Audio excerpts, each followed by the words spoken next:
Good evening sir. हाँ?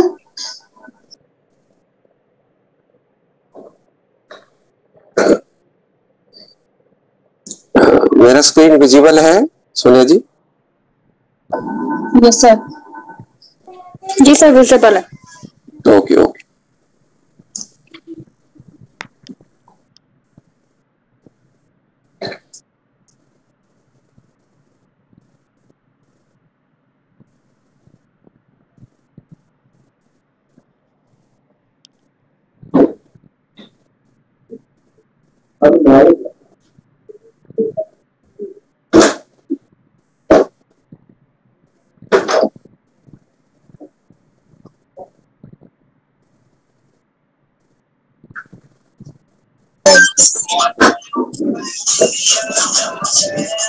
कुछ है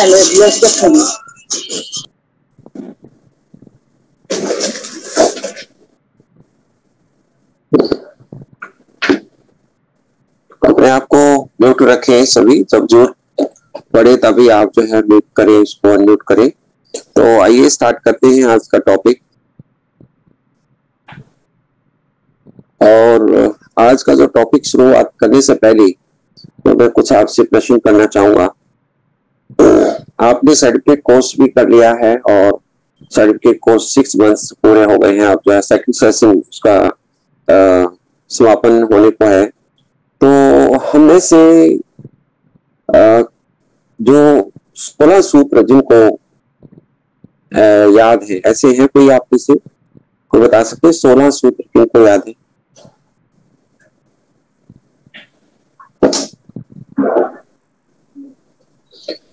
सर ऑलमोस्ट याद है। अच्छा जी सर। Okay okay. तो सबको एक बार बोलकर सुना सकते हो क्या, ताकि सबका हमारा जो है एक प्रोनाउंसिएशन हो जाए? जी सर। हाँ यस यस, शुरुआत कर सकते हैं। एकाधिकेन पूर्वे निखिलम नक्तस चर्मम दर्शय तो ऊर्ध्वतिर्यग्भ्याम परावर्त्य योजयेत् शून्य साम्य समुच्चय आनुरूप्य शून्य मन्यते संकलम व्यक्तलनाभ्याम पूर्णा पूर्णाभ्याम चलन कलनाभ्याम यार्दूनम व्यष्टि समष्टि शेषांकेन चर्मेन सोपांत्य द्वयमन्यतम एक न्यूनेन पूर्वे गुणित समुच्चय और गुणक समुच्चय। बहुत बढ़िया, वेरी गुड। तो आपका नाम क्या है? शिप्रा कौशिक? शिप्रा जी सर। जी जी। तो पहले तो आपको बधाई, you are the first position, the first to. Thanks sir and thanks for your support for all the team members sir, all the faculty members. Okay, nice. So आप बहुत ही क्यूरियस हैं इस नॉलेज के प्रति और आगे भी रहेंगी। मुझे आशा है और आगे इसमें कुछ न कुछ और नया करेंगी। यस सर, आपकी सपोर्ट एंड गाइडेंस चाहिए सर। Okay sure. अच्छा, आप कोई बता सकता है कि 13 सबसूत्र जो कलोरीज है वो क्यों बनाएगी?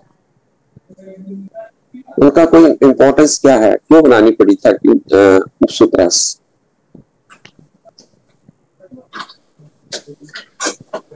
16 सूत्राज और 13 सबसूत्राज, तो ऐसा क्या है कि भाई उनको अलग करना पड़ा? कोई आप इसे बता सकते हैं?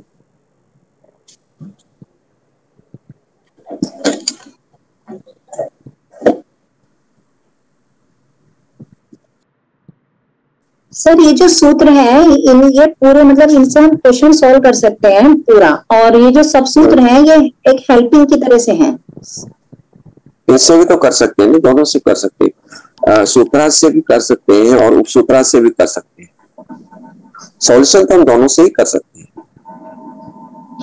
तो बट डिफरेंस क्या है ये दोनों में? एक में आपको देखा होगा कि जो ओरिजिनल बुक है, ओरिजिनल बुक में फर्स्ट जो सूत्र है उसके साइड में लिखा करोलरीज, वहां पर सूत्र के साथ, और फिर शायद 7 या 8 में लिखा है। और ऐसा क्यों है?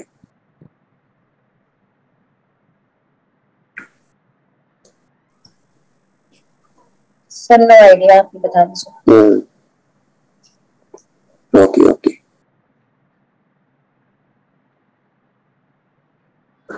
देखो मैं थोड़ा सा यहाँ इसके ऊपर कुछ डिस्कस करना चाहूंगा कि एक तो 16 सूत्रों से ही 13 उपसूत्र निकले हुए हैं। वो कैसे निकले हुए हैं वो एक प्रूफ दिया जा सकता है उसको। वो कैसे दिया जा सकता है वो मैं यहाँ पर डिस्कस कर रहा हूँ एक मिनट। और जैसे 16 सूत्र है और उसको अगर हम 16 सूत्र के प्राइम फैक्टर करें, जैसे 1 का प्राइम फैक्टर 1 ही होगा, ये प्राइम फैक्टर। और आप जानते हैं जो 2 है उसका भी 1 होगा, केवल 2। 3 है तो उसका भी 1 होगा। 4 है अगर उसके 2 इंटू 2 2 बार आएंगे, 2 फैक्टर होंगे। और 5 है तो उसका 1 होगा। और 6 है तो 3 होगा। और 7 है तो 6 है तो 2 ही होगा क्योंकि 2 इंटू 3। 7 है तो 1 होगा। 8 है तो क्या होगा, 8 है तो 2 इंटू 2 इंटू 2 3 होंगे। और 9 है तो कितने होंगे, 3 इंटू 3। और 10 है तो 2 होंगे। 11 है तो 1 होगा। 12 है तो कितने हो जाएंगे, 3 हो जाएंगे। 13 है तो 1 1। 14 है तो 2। और 15 है तो 2। और 16 है तो 4। काउंट करो सर, काउंट करो इनको जरा, कितने हो गए टोटल।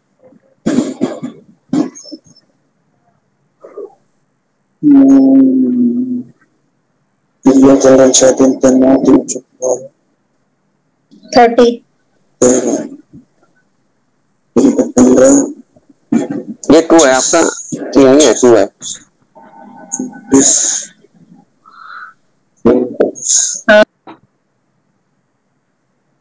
छोटे में बैठ रहे हैं। हाँ जी, 30 बैठ रहे हैं।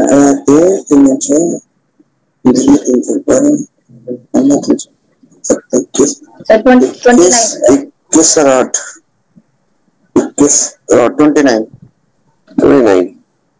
इसका मतलब ये हुआ कि 16 सूत्र किए, प्राइम फैक्टर किए तो वो 13 और ऐड हो गए, यानी 13 सब सूत्र हो गए, है ना। तो इसका मतलब ये हुआ कि जो 16 सूत्र है वो ये जो प्राइम फैक्टर किए हैं, ये जो फैक्टर्स किए हैं, ये गैप है इनकी 16 सूत्रों की। इन गैप्स को पूरा करने के लिए हमें 13 उपसूत्र पढ़ने ही पड़ेंगे। We have to study. एक तो ये तरीका हम कह सकते हैं। जैसे मान लीजिए मैं एकाधिकेन पूर्वेन की बात कर रहा हूं। एकाधिकेन पूर्वेन क्या है, ये एकाधिकेन बताएंगे। एकाधिकेन मीन्स क्या है,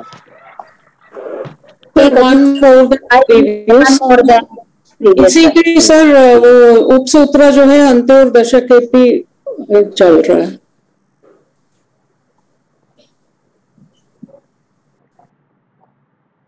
एकाधिकेन पूर्वेन का मतलब क्या है, पहले से एक अधिक। एक अधिक क्या मतलब है इसका, मतलब प्रीवियस नंबर में जो भी नंबर है उसमें एक प्लस कर देंगे तो जैसे 4 में 1 प्लस कर दिया जी 5 आ गया, है ना। ऐसे इसका मतलब अभी तक हमने यही डेफिनेशन पढ़ी है बस ओनली, है ना। लेकिन ये डेफिनेशन क्या है, 4 और 5 में तो इसके बीच में तो इनफाइनाइट नंबर्स आ सकते हैं, है ना। रियल नंबर्स आ सकते हैं 4 और 5 के बीच में। तो आपने ये कहा कि कोई भी प्रीवियस है, मान लीजिए 4 के और 5 के नेक्स्ट के बीच में आपका 4 and 1/3 है, राइट। कोई भी प्रीवियस बीच में इसका नंबर ले लिया तो उसमें 1 ऐड करें तो क्या हुआ, एक नंबर आ गया। बट आपने ये कहा था कि किसी में भी एक ऐड करें तो यहाँ पर इनके बीच में तो इनफाइनाइट नंबर्स हो सकते हैं। तो ये जो गैप है, वो गैप जो है फिलिंग करता है काम जो है उपसूत्रा। उपसूत्रा जो काम है, पहला जो उपसूत्र है वो क्या है, वो उपसूत्र है यहाँ पर अनुरूपी। अनुरूपी मीन्स क्या,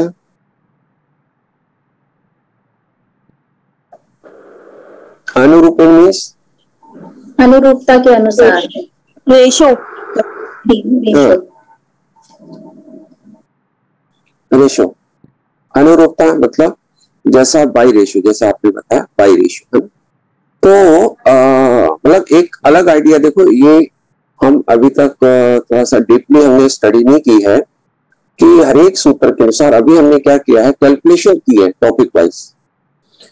इसको हमें सूत्रों के अकॉर्डिंग पढ़ने की जरूरत है वैदिक मैथमेटिक्स को, क्योंकि जो सूत्रों के अनुसार जो स्टडी अगर हमने की है तो वो हमारी अधूरी है। अब जैसे यहाँ पर एकाधिकेन कह रहा है वो 1 में 1 ऐड करे तो ये एकाधिकेन होता जाएगा, लेकिन किसने कहा ये बेस में ऐड करना है? पावर में भी तो ऐड कर सकते हैं ना, 1 की 1, 1 की पावर 2, 1 की 3। किसने कहा बेस में आपने करना है? जैसे इंटीग्रेशन में करते हैं पावर्स में ऐड, हाँ है ना। और इसको ऐसे भी तो लिख सकते हैं 1 by 1, 1 by 2, 1 by 3, तो नीचे ऐड किया 1, तो ये क्या हो जाएगा, ये बाई रेशियो हो जाएगा। बाई रेशियो मीन्स क्या है कि वी हैव टू एग्जामिन कि हमारा प्रीवियस यानी रेशियो क्या है, उसके आगे कैसे जाना है। जैसे आप रीजनिंग करते हैं ना, रीजनिंग क्या करते हैं, जैसे मान लीजिए मैं यहाँ पर लेता हूँ 2 और यहाँ पर लिखा 4 और यहाँ लिखा 8, तो आगे क्या आना चाहिए? 16। कैसे पता चला? सर जीपी में है, यानी ये पावर 1 है और ये पावर 2 है, क्योंकि रेज़ टू पावर 2 है और 2 रेज़ टू पावर 3 है ना। तो यहाँ पर एकाधिकेन हो रहा है ना, एकाधिकेन पूर्वेन यहाँ पावर में हो रहा है। तो क्या हम इसको सूत्र के अनुसार डेवलप नहीं कर सकते हैं? क्योंकि एकाधिकेन मतलब है एक अधिक। तो ये इसको थोड़ा और अगर एक्सप्लेन करें, जो वर्ड है एकाधिकेन,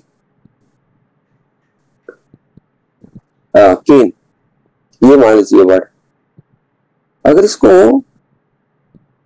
वर्ड को अगर चेक किया जाए, इसका मतलब ये हो गया कि एक अधिक है, एक मीन्स एक, अधि मतलब मोर, और केन मतलब किससे, केन मीन्स किससे। तो ये अपने आप में प्रश्न बन गया है कि जो एक है, एक अधिक है किससे, तो ये किसी से भी हो सकता है। किससे है ये? तो यहाँ उसकी डेफिनेशन, शून्य की भी डेफिनेशन है यहाँ। यानी अगर हम 1 लेते हैं, 1 जो एक है किससे अधिक है? शून्य से। तो यह शून्य की भी ये डेफिनेशन दे सकता है। तो लेकिन 0 और 1 के बीच में मैं जो सवाल प्रश्न आपसे ये किया था कि 0 और 1 तक जाने के लिए या 1 से 2 जाने के लिए यहाँ पर उप सूत्र का प्रयोग करेंगे, राइट। उप सूत्र का प्रयोग किया जाएगा, तभी हम जो है इस के अकॉर्डिंग हम जा पाएंगे।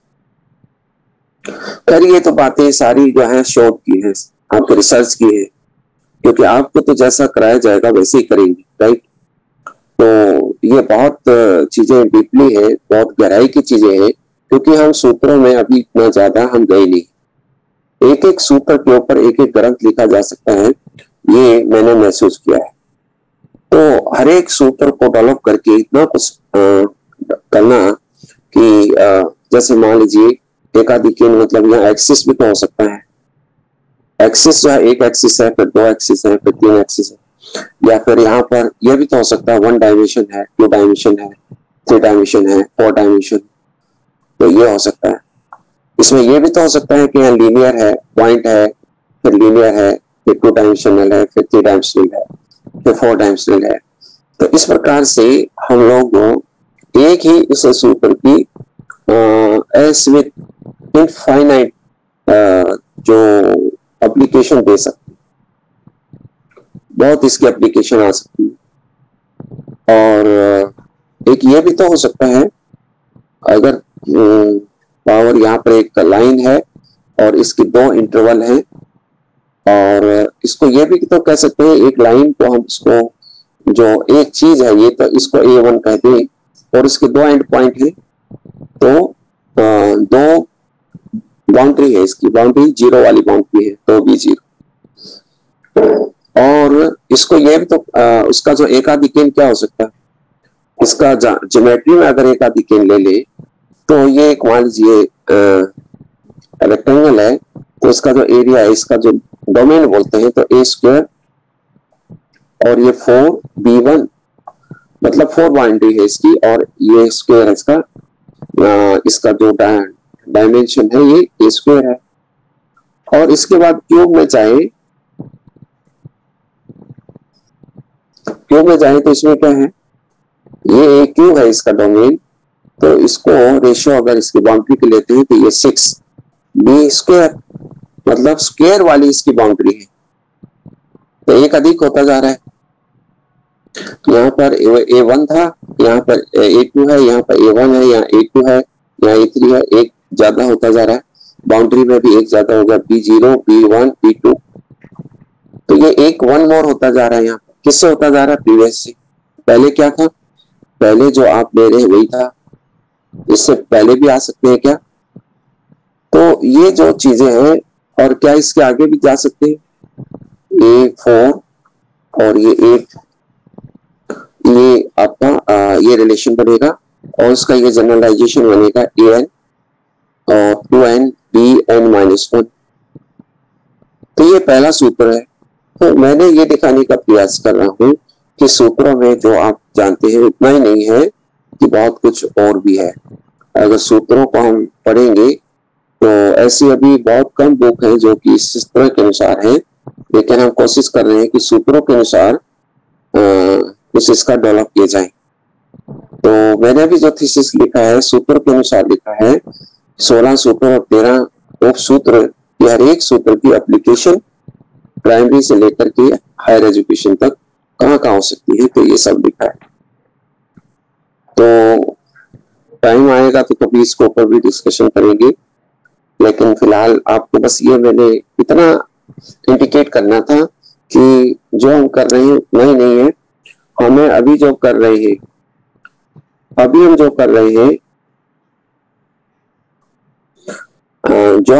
सिंप्लीफिकेशन कर रहे हैं, we are doing only simplification, या हम जो कर रहे हैं जो हमने प्रेजेंट मैथमेटिक्स है, प्रेजेंट मैथमेटिक्स को सिंप्लीफिकेशन कर रहे हैं। हम क्या ऐसा कोई काम किया है क्या जो बिल्कुल न्यू है, मतलब जो अभी तक मैथ्स में कहीं नहीं सॉल्व किया गया है, ऐसा कोई आपने इस कोर्स में कोई किया है तो बताएं जरा, क्या क्या किया है न्यू, मतलब जो पहले से मैथमेटिक्स में सोल्व है उसको वो सोल्व उससे हट करके और नया बिल्कुल अभी तक सोल्व ना किया गया हो, तो ऐसा क्या किया गया है, आपने बताएंगे कोई आप में से?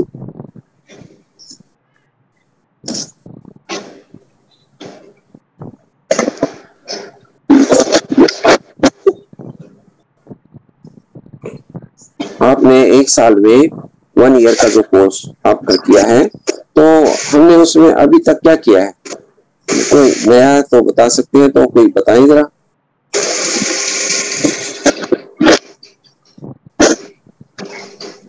सर जैसे विनिकुलम नंबर्स हम लोग स्कूल करिकुलम में नहीं पढ़ते हैं, तो विनिकुलम नंबर्स ये न्यू थे उसमें, और उन्हीं के रिगार्डिंग हमने जो भी ऑपरेशंस करे हैं एडिशन, सब्ट्रैक्शन, डिवीजन में, मल्टीप्लिकेशन में, तो उसका एप्लीकेशन भी है।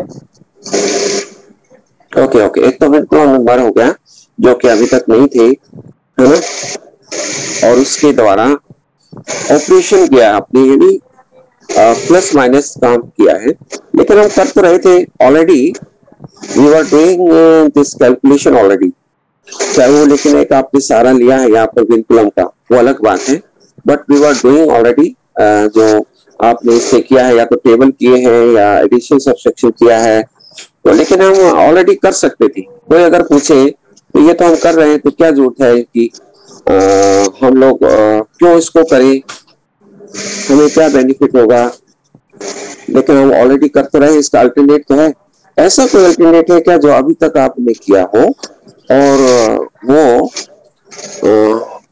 सही ना हो आपके सिलेबस? कोई ऐसा ध्यान करो।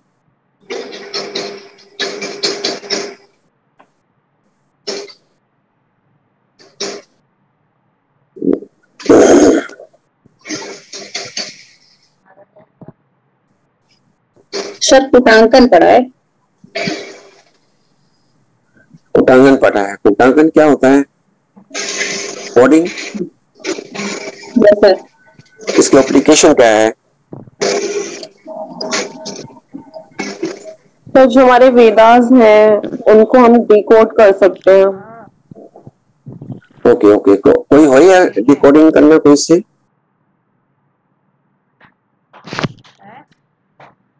बिना गाना के मटक लेती है रात में। अगर कोई डिकोडिंग अगर आपने सीखी है तो वो उसके ऊपर भी कोई रिसर्च पेपर लिखे आप, तो तभी पता चलेगा ना कि आपने लिखा है ये, राइट? अगर आपने किया है तो सबको पता चलना चाहिए कि आपने ये किया है और इसके ये एप्लीकेशन है और ये नई चीजें हम डिकोडिंग से कर सकते हैं, है ना? आपने कोडिंग से डिकोडिंग से कोई कैलकुलेशन की होगी शायद आप, है ना? यस सर, 1/7 1/30 की वैल्यू। हाँ, वही कैलकुलेशन की ना, मतलब आपने केवल कैलकुलेशन की है और मुझे लग रहा है कि उस कैलकुलेशन, वही मैं कह रहा हूँ कि ऐसी क्या नई चीज आपने और की है जिससे वो तो एक कैलकुलेशन ही है, मतलब कैलकुलेशन का मतलब कैलकुलेशन है, उसमें आप किसी तरीके से करो, चाहे ये करो वो करो, वो कोई नया नहीं है। उसके माध्यम से कैलकुलेशन की जो ऑलरेडी कर रहे हैं। तो भाई तो ये अवार्ड पकड़ ले आएगी तुम्हारी लड़की। तो आप जरा अपनी थिंकिंग पर ये जोर डालिए कि ऐसा नई चीजें क्या करें जो सूत्रों के माध्यम से हो और अब तक ना की गई हो, तो आपकी बहुत बड़ी उपलब्धि होगी, बहुत बड़ी अचीवमेंट होगी। तो आप इस प्रकार से टारगेट अपने फिक्स करिए कि इस ये, और ये तभी हो सकता है जब आप लिटरेचर इसका पढ़ेंगे ज्यादा से ज्यादा। हम ये कहें कि आप ये इतना ही करो जो हमने बताया, वो सफिशिएंट नहीं है मुझे लगता है। उसमें बहुत बड़ी खामियां हैं। हम ये कहेंगे यही पढ़िए, हम जो है हम इतना जानते हैं तो आप भी इतना ही जानो, तो बट ये बहुत जगह लिखा है, एनसीईआरटी में भी लिखा है, बहुत जगह लिखा है कि हर एक का अपना माइंड होता है, हर एक माइंड की अपनी क्रिएटिविटी होती है और वो सभी कोई ना कोई नया निकाल सकते हैं। ये जो है लिखा हुआ है एनसीईआरटी में और अपने नए तरीके से सोच सकते हैं। अभी तक हमारा ध्येय केवल क्या है कि जो किताब में लिख दिया है उसी को ही हमने पढ़ना है, उसी को ही हमने एक्सप्लेन करना है और उसमें बस नए वे से हम केवल उसको इंटरप्रेट कर सकते हैं। जैसे आप कह रहे हैं कि विनकुलम नंबर्स को आपने अलग तरीके से नंबर को इंटरप्रेट किया और उसको प्लस माइनस जो करते आ रही थी उसको एक अलग तरीके से किया। बट हम जो है एक कोई नई चीजें ऐसी क्या कर सकते हैं जो अभी तक मैथमेटिक्स में नहीं हो पाई, तो ये करने की जरूरत है। चलो खैर छोड़िए इस बात को। नहीं सर, आप एग्री विद यू, और इस बारे में हम लोग लास्ट कुछ क्लासेस में डिस्कस कर चुके हैं। मैं भी रिसर्च पेपर की वजह से जुड़ी हुई हूँ इन लोगों से। तो मेरा भी मानना यह है कि सर जब तक हम कुछ नया नहीं ढूंढेंगे, अगर हम पुराने को ही रिपीट करते रहेंगे तो फिर मजेदारी वाली बात नहीं है। तो कोशिश यही करनी है कि ज्यादा से ज्यादा लिटरेचर पढ़ा जाए और उसको लिटरेचर रिव्यू की फॉर्म में अपने पेपर में डाला जा सकता है, जो हम लोग लास्ट क्लास में भी डिस्कस किया था। तो ये सभी करें। और रही बात, अगर लिटरेचर रिव्यू के लिए आपको मटेरियल नहीं मिलता है तो आप लोग यूनिवर्सिटी भी आ सकते हैं, कुछ बुक्स हमारे पास भी अवेलेबल है, तो आए और वहां पे आकर भी पढ़ सकते हैं। हाँ बिल्कुल ठीक है। तो ज्यादा से ज्यादा लिटरेचर पढ़े, ऑनलाइन भी अवेलेबल है वो भी पढ़े और बहुत सारी वीडियोस भी अवेलेबल है जो अभी तक आपने शायद नहीं देखी होंगी, वो भी आप देख सकते हैं, कर सकते हैं। यानी इसमें जो इंडियन विजडम सिस्टम है तो इसमें अथाह सागर है ज्ञान का, तो बहुत कुछ कर सकते हो, बहुत कुछ पा सकते हो। तो पार्टिसिपेंट्स में और किसी ने इस बारे में कुछ कहना है क्या?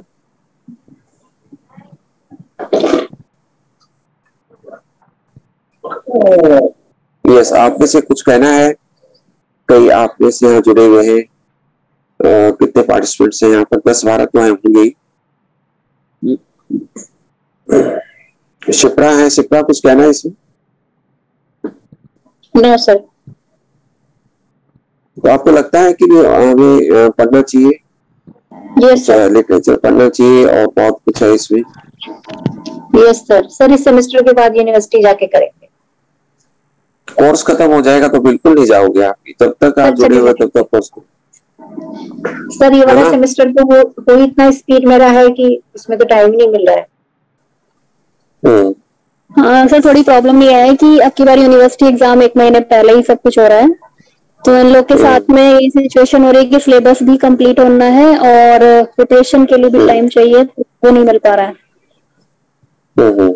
तो ये थोड़ी प्रॉब्लम हो सकती है, लेकिन हाँ जो भी आगे कनेक्ट रहना चाहेगा उसके लिए मतलब कभी भी वो आके यूनिवर्सिटी में देख सकता है। और बाकी ऑनलाइन भी बहुत सारी चीजें हैं जो सर्च आउट की जा सकती हैं और उसी से भी पढ़ा जा सकता है। तो जल्दी से सोनिया जी यहाँ आप रिसर्च सेंटर बनाओ आप यूनिवर्सिटी में, तभी पढ़ेंगे सर। सर आपकी गाइडेंस और आपके सपोर्ट के बिना तो कुछ भी संभव नहीं है। सर जरूर सर्च करेंगे। बिल्कुल सही तो करेंगे। हाँ बिल्कुल, कुछ तो करेंगे। थोड़ा समय का थोड़ा अभाव है सर। हाँ यही सबके साथ है, हम भी यही कहते हैं कि हमें टाइम नहीं मिल पाता, आप भी यही कहते हैं, सब यही कहते रहे, बहाना करते रहे, सब सही चलेगा फिर, है ना? तो हम लोग भी यही कहते रहते टाइम कम मिलता है।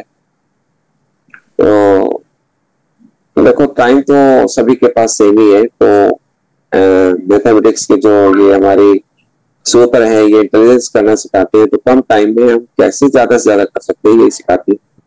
तो ये बहुत बड़ी बात है, केवल कैलकुलेशन नहीं, हमारे माइंड को भी जो है तेज करने का काम करते हैं। केवल कैलकुलेशन, अभी तक आप ये सोच रहे हो कैलकुलेशन आप बढ़ाते हैं, बस ओनली ये काम करते हैं, इतना ये नहीं है, बिल्कुल ये इतना ही नहीं है। तो आप प्रैक्टिस छोड़ देंगे तो आपकी कैलकुलेशन खत्म हो जाएगी, तो इंटेलिजेंस सिखा रही है, तो काम आपका अधूरा रह गया।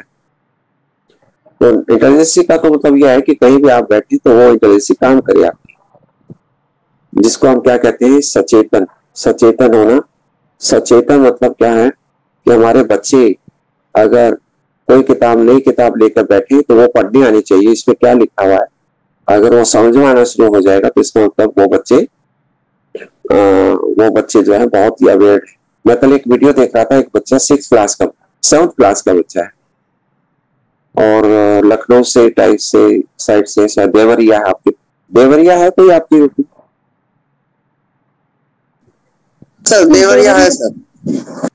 हाँ देवरिया में कोई बच्चा है, वो 7th क्लास का बच्चा है और 7th क्लास का जो बच्चा है वो उसने सारे फॉरेन राइटर की 11th 12th BSc MSc की फिजिक्स पढ़ दी है, मैथ्स पढ़ दिया है और वो IIT JEE वाले बच्चों को पढ़ाता है, 7th क्लास का बच्चा।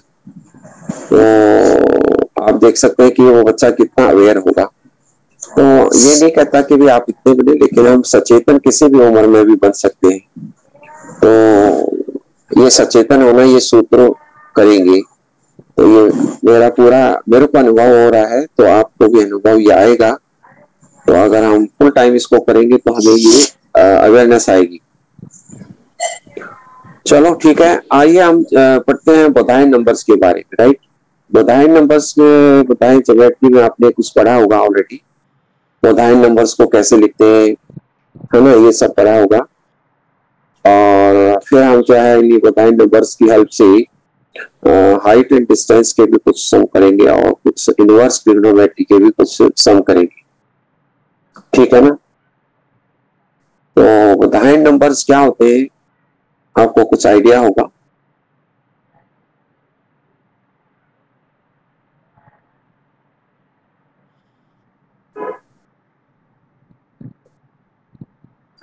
तो एक तो मैं यहाँ पर लिख रहा हूं जैसे 3 4 5, these are the Baudhayana perfect Baudhayana numbers. ये आपके परफेक्ट बोधायन नंबर्स है। क्यों है ये मैं डिस्कस करूंगा। ये मैं लिख रहा हूँ 1 1 और √2, ये इम्परफेक्ट बोधाइन नंबर्स है। तो इम्परफेक्ट कौन से हो गए?